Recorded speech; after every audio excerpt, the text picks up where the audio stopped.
Pânico no rádio. Só quero perguntar o seguinte, sobre o reality lá da Fazenda, que você substituiu o Brito Júnior. Depois disso, vocês ainda continuaram amigos? Pergunta capa da UOL do anão, hein? Ó, em primeiro lugar, que eu nunca fui amigo pessoal do Brito Júnior. Eu apenas sou colega da mesma emissora.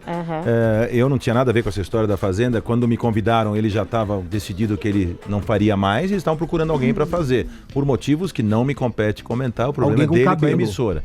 Aí o que acontece? Depois eu entrei e é muito difícil, depois de o cara fazer 7 anos um programa, você substituí-lo, porque o programa fica um pouco com a cara dele. E eu tinha uma missão de entrar lá e tentar fazer o meu jeito, tentar trazer o meu estilo pro programa. E eu acho que foi bom. Até porque nós crescemos 15% da audiência comparado com o ano passado, da última edição. Então, o legal, acho que minha entrada deu uma refrescada. Não por ser melhor que o Brito, não, mas é uma cara nova. Uma pessoa mais bonita, não foi Bem mais bonito. Mas agora, só para concluir, porque é importante, assim, eu não tiro nada. Assim, criaram uma quizumba porque o Brito estava chateado com a emissora por algum motivo e o problema dele é que eu não vou me meter nisso. Agora, eu fui fazer o meu trabalho, eu jamais comentei nada contra, muito pelo contrário, eu acho ele um grande jornalista, um grande apresentador, tem o estilo dele, eu tenho o meu estilo. E fui lá fazer o que a emissora me pediu para fazer. Mas nunca fui amigo pessoal do Brito, mas não tenho nem inimigo, pelo contrário. Mas ali você sentiu uma pressão?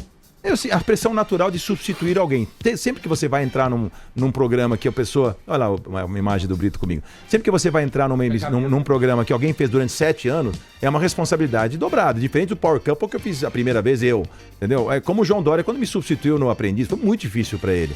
O programa era a minha cara.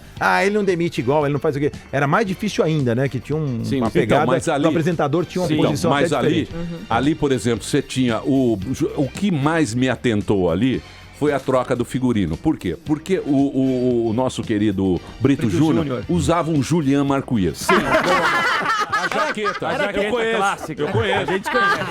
Era aquele curvinho. Aí entrou o Dolce & Gabbana. Era um curvinho. Eu fiquei em dúvida entre o Prada e Dolce & Gabbana. Armani. Era um curvinho. Na jaqueta, eu falei assim...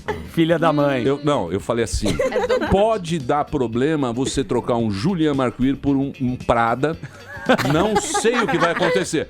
Confesso que eu fiquei apreensivo, mas eu acho que você acabou mandando bem no negócio ali. Era um curvinho, você pega um curvinho Olha lá a imagem e pega um couro, da jaqueta. Mas comprou em Miami. Isso é Prada, meu amigo.